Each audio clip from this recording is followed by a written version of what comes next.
In the last part, we uploaded the images to our Firebase storage. But in this part, what we're gonna do is we're gonna create an camera intent. Sorry about that. Camera intent, and we're gonna capture image, then upload to the database, and then retrieve that image and show into an image view. So it's pretty long process, but not so difficult. All you need to do, have a button to fire up the intent, have an image view to show the image. Now this is not that simple as well, but we can work it out. So what do you need to do? Change the text first. Let's say capture and upload, and I'm going to give it an ID of upload. And for the image view, I'm going to leave the ID to image view, but I'm going to change the width and the height. So I'm going to change the width to 400 dp and height to 350. Now why I'm changing it is because of some specific reasons that I'm going to tell you later in this part. Alright, so next thing, in your app level Gradle file, make sure that you have included your Firebase storage dependency. Without that, it's impossible to upload. Another thing is all in. Let's get started first. So I'm gonna create Firebase button. Sorry, just a button. Upload button and an image view. Alright, so let's set the reference.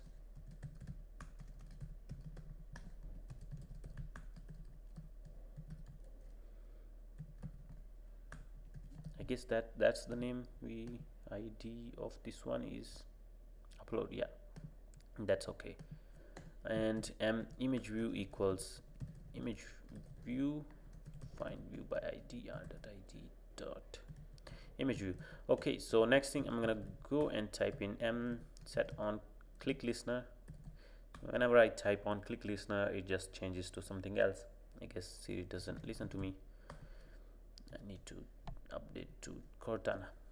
That's all right.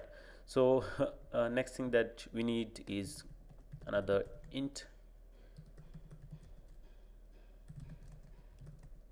camera request code, and you can use any integer you want.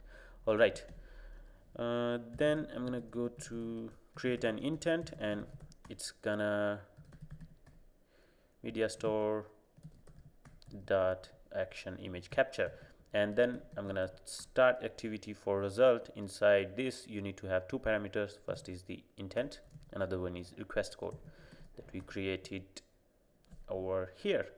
Now once the intent is fired and a user captures an image and hit the OK button, then it should show us the result in on activity results method.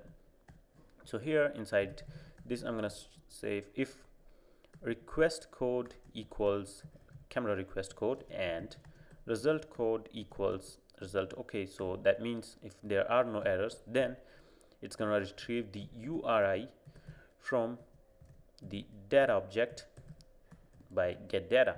So this is going to return the URI, then we can store inside the Firebase storage. So how you can do that is pretty simple. Create a storage reference. As you remember, in previous part we did very similar thing, and you need to set it to its root directory. So I'm going to use Firebase storage dot get instance get reference. So this is pretty much referencing it the root directory of the storage. All right, and when we come down here, then another storage reference I'm going to create, and I'm going to call it file path, and this is exactly the file path that you're going to store the image to. All right, so this is going to be equal to storage. This is the root directory, remember that, dot child. That means we're going to create a child object, and it is going to be a directory of obviously photos, then another child, and this is going to be the file name, and the file name is going to be get last path segment from the URI. Now you can use any random name if you don't want to overwrite the images, but let's just go with it for now. You can change it later. All right, so next thing you need to do is file path dot put file, and inside this you need to provide the URI. So this is the upload process, if you remember. And after that, on success listener, this means when upload is successful. And also you can add on failure listener, and that will fire when you get any errors, but we are not gonna do that for now. What I'm gonna do is create a toast dot make test, always this auto complete, uploading finished, toast dot length long dot show. I'm also going to include the progress dialog, so I'm going to create a progress dialog, and here you can set it and progress equals progress dialog. All right, wait, here, and when activity results returns back to show us, right, whenever you click that OK button after capturing the image.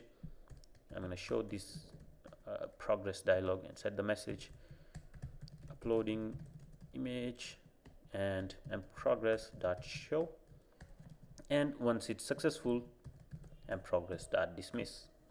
All right, so this is pretty much it for the camera part, but also you can store all right, it's not going to run once. One thing we need to do is inside our Android manifest, we need to use permission internet to store the file to database, and also camera to access the camera.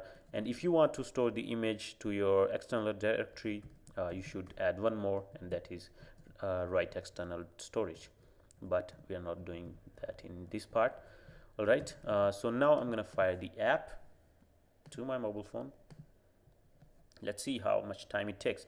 Okay, before that, go to your rules tab over here in the storage and make sure that you are using the correct rules. For right now, we are not using any authentication method, so I'm just going to set it to null.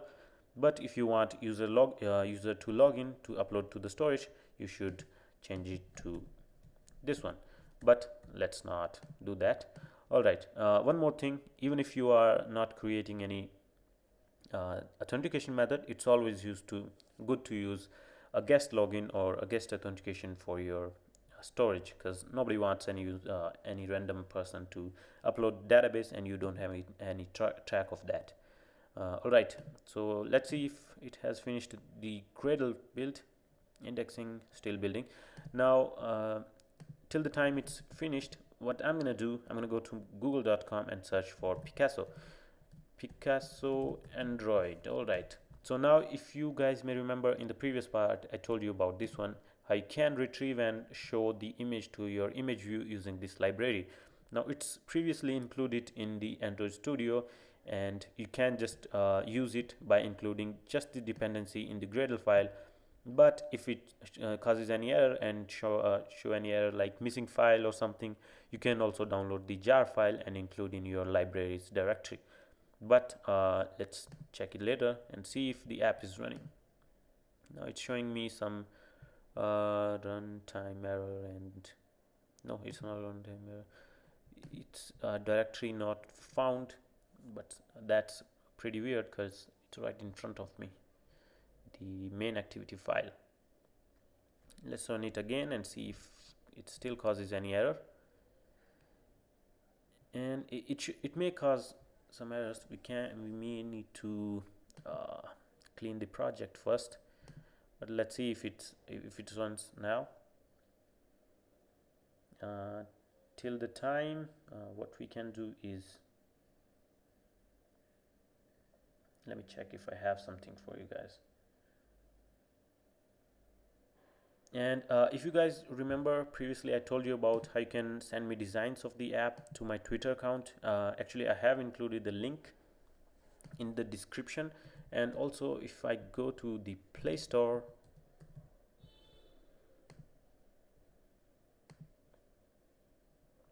and error, no error, the app is running fine. Okay, so go to Play Store and search for TUX Studio. You're gonna get all these apps you can check out. I keep making some random apps in a while. And also, one more thing I want to tell you guys, you can send me what you have created, any app or any design, and you want me to include that in my videos, I will do that, obviously without any charges, but it should be good, so make sure that you work pretty well. All right, so our app is running, as you can see that here, but one thing, it may cause a crash if I click on the capture button, and that's probably because of the permissions in Android Marshmallow. What you can do for right now, go to your settings and go to the application manager, and scroll down to your application. I have a lot going on here. Here's our app, Fire Learn. Go to permissions and make sure that you enable it. Now you can fix it, you can ask the user for the permissions in the main activity code, but that's gonna be like extending this tutorial for another 20 minutes or half an hour. So make sure that you do it from here. Maybe we can cover that permission thing later, but let's run the app again and click the capture button, and it's gonna fire up the camera.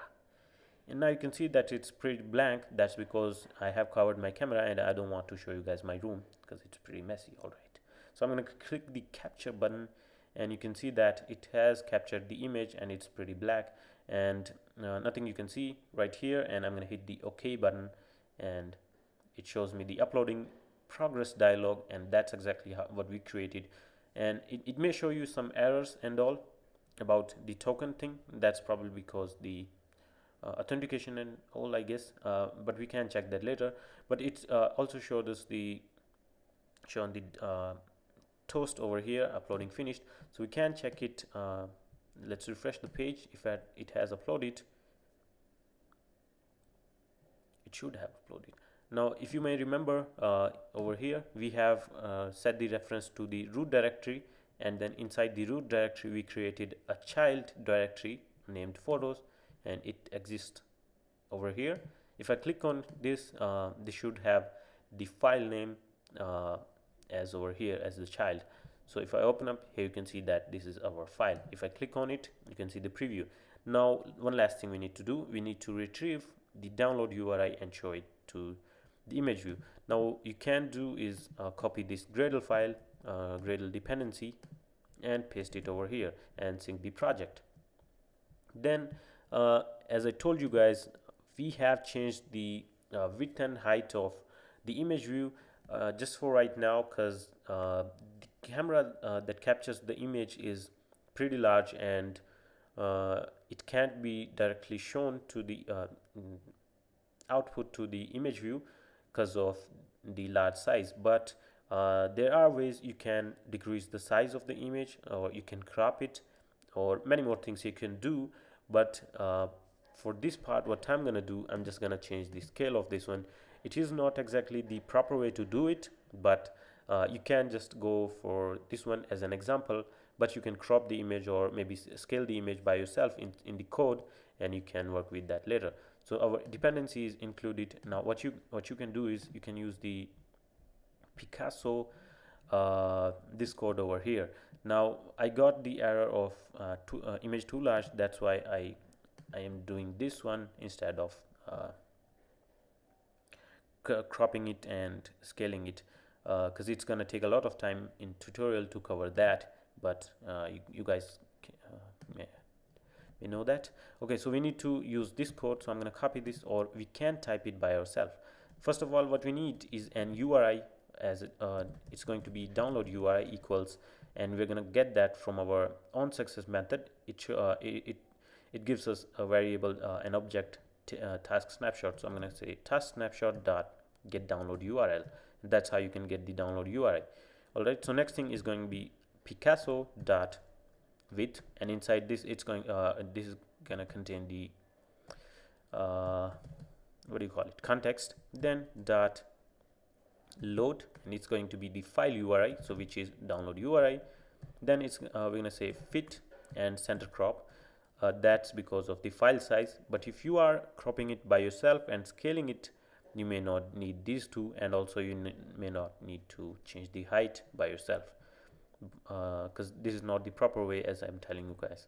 All right, the next thing is going to be dot what do you have it, let me see, in this one, into, and into the image view. So our image view is image view that we created over here.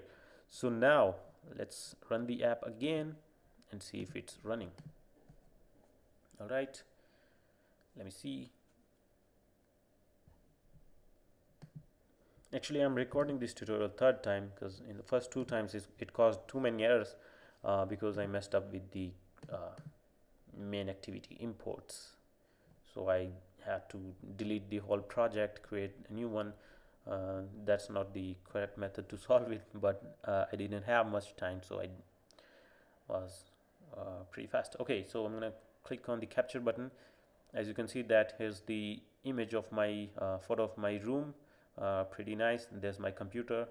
You guys can't see, obviously.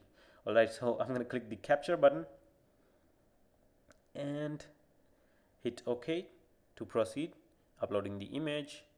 And once it's finished, uploading finished, it's gonna get the download UI. You can still use the progress indicator, and you can then, once the image is loaded inside the list image view over here, you can hide the upload thingy, the progress.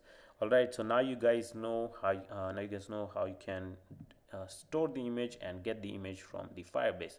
And in next part we are going to cover how you can record the audio and store it to the Firebase. And then maybe we can also see the, what do you call it,